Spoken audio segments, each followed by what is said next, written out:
नमस्कार. आज आपण एका अशा गोष्टीबद्दल बोलणार आहोत जी सगळ्यांनाच माहिती आहे, पण फार कमी लोक तिचा विचार करतात. Self compassion. पण त्याआधी एका विषयावर बोलूया. आपण स्वतःशी इतके कठोर का असतो? आपण इतरांना जसं वागवतो स्वतःला तसं का नाही वागवत? आपण इतरांसाठी खूप समजूतदार असतो. कोणी चुकलं तर म्हणतो ठीक आहे, होतं कधी कधी, परिस्थिती तशी होती म्हणून तसं झालं.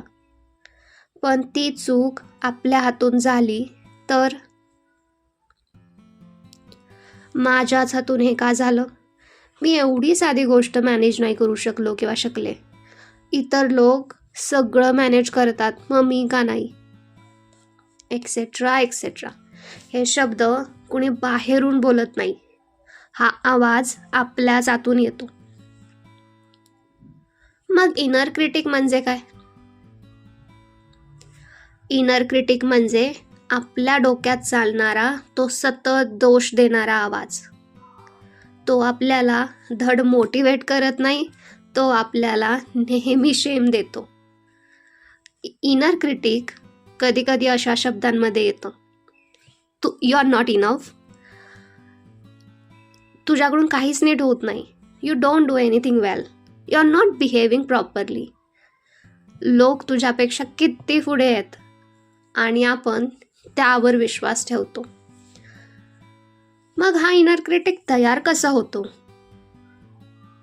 आपल्यापैकी बऱ्याच जणांना लहानपणापासून शिकवलेलं जातं, चूक म्हणजे अपयश, कौतुकापेक्षा क्रिटिसिझम जास्त, स्वतःवर कठोर राहिलं तरच सुधारतो, दुसऱ्यांचं कौतुक केलं पाहिजे, स्वतःचं कौतुक स्वतःच नाही केलं पाहिजे.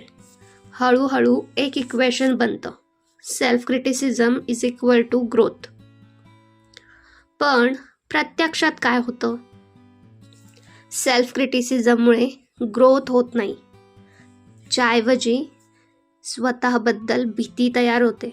सेल्फ फिअर म्हणतात त्याला in psychology. So self talk हा खूप इम्पॉर्टंट असतो. सेल्फ टॉक म्हणजे आपण स्वतःशी कसं बोलतो, आणि हा सेल्फ टॉक आपल्या मेंटल हेल्थवर खूप परिणाम करतो.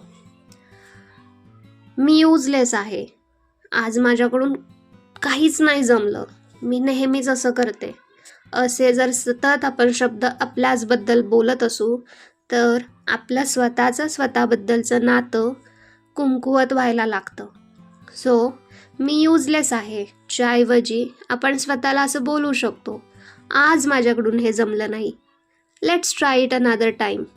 सक्सेस म्हणजे अगदी सगळं आजमावलं असं नसतं, प्रयत्न करणं सुद्धा is equal to a success. So मी नेहमीच असंच करते, च्याऐवजी ही एक सिच्युएशन आहे, ही माझी आयडेंटिटी नाही, असं आपण नक्कीच स्वतःशी बोलू शकतो. सेल्फ टॉक खूप इम्पॉर्टंट असतो. शब्द बदलले की मनाची प्रतिक्रिया बदलते, म्हणून आपण नेहमी स्वतःशी कंपॅशनेटली बोललं पाहिजे. जग बोलो किंवा न बोलो, पण स्वतः मात्र स्वतःचं मित्र नेहमीच बनलं पाहिजे. काइंडनेस म्हणजे स्वतःला स्पेशल ट्रीटमेंट देणं नाही आहे. सेल्फ काइंडनेस म्हणजे स्वतःला मानव म्हणून वागवणं. सेल्फ जजमेंट म्हणतं तू किंवा ती चुकीची आहे, सेल्फ जजमेंट म्हणतं तू चुकीची आहेस, सेल्फ कंपॅशन म्हणतं तू चुकलीस पण तू वाईट नाही आहेस.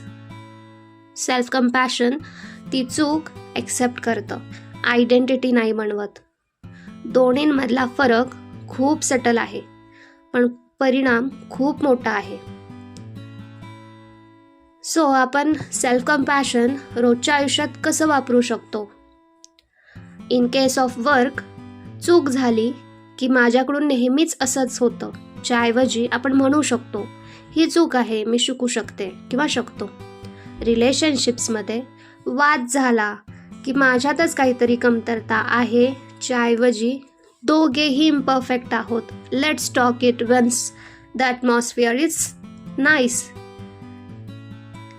सेल्फ इमेजबद्दल कुमकुवत वाटलं की मी इतकी सेन्सिटिव्ह का आहे, च्याऐवजी आजचा दिवस थोडा डिफिकल्ट आहे, एवढं तर बोलू शकतो.